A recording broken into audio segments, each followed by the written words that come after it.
ছাত্র জনতার গণ অভ্যুত্থানে ক্ষমতাচ্যুত হওয়ার পর ভারতে অবস্থান করছেন সাবেক প্রধানমন্ত্রী ও আওয়ামী লীগ সভানেত্রী শেখ হাসিনা।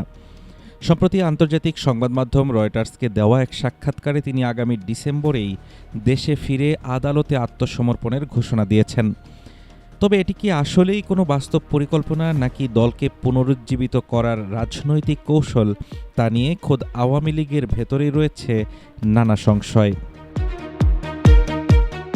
২০২৪ সালের ৫ই আগস্ট ছাত্র জনতার নজিরবিহীন গণ অভ্যুত্থানের মুখে টানা ১৫.৫ বছরের শাসনের অবসান ঘটিয়ে ভারতে চলে যান তৎকালীন প্রধানমন্ত্রী শেখ হাসিনা।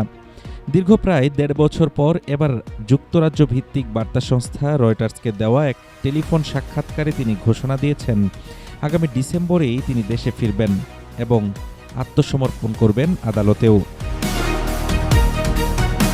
অন্তর্বর্তী সরকারের সময় ১.৫ বছরে শেখ হাসিনার বিরুদ্ধে হয়েছে শত শত হত্যা মামলা।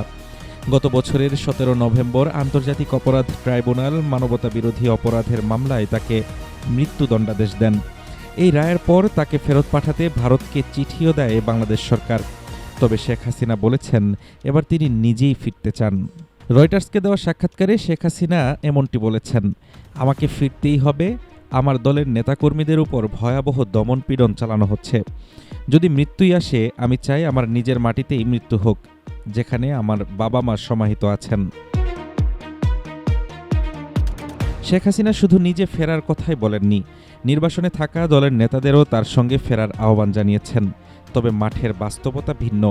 গত ১২ ফেব্রুয়ারি ত্রয়োদশ জাতীয় সংসদ নির্বাচনের পর থেকেই তিনি নেতাদের ফেরার তাগিদ দিলেও নিরাপত্তা ও গ্রেপ্তারের আশঙ্কায় উল্টো অনেকে ভারত ছেড়ে অন্য দেশে পাড়ি জমিয়েছেন।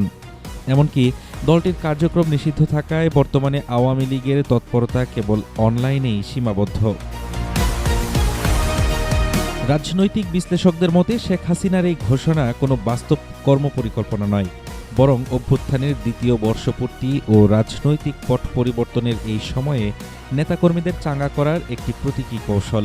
তবে শেখ হাসিনার এমন বক্তব্যে তীব্র প্রতিক্রিয়া এসেছে দেশের রাজনৈতিক অঙ্গন থেকে। সরকারের পক্ষ থেকেও জানানো হয়েছে শেখ হাসিনার পুরো বিষয়টি এখন আইনের আওতাধীন এবং তার বক্তব্য প্রচারের উপর আদালতের আইনি নিষেধাজ্ঞা রয়েছে। তথ্য ও সম্প্রচার মন্ত্রী জহির উদ্দিন স্বপন বলেছেন, শেখ হাসিনার পুরো বিষয়টি আইনের আওতায় রয়েছে। দেশের গণমাধ্যম আদালতের নিষেধাজ্ঞা সম্মানের চোখে দেখবে বলে আমরা মনে করি। তার এই বক্তব্য মূলত নয়রাজ্য সৃষ্টিকারী বিষয়। সরকার পুরো বিষয়টি আইনের দৃষ্টিতেই দেখছে বলেও জানান তিনি।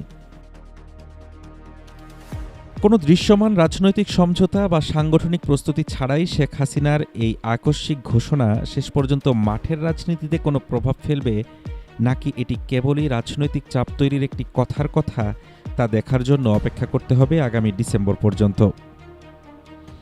হাফিজুর রহমান তুষার, ঢাকা টুডে।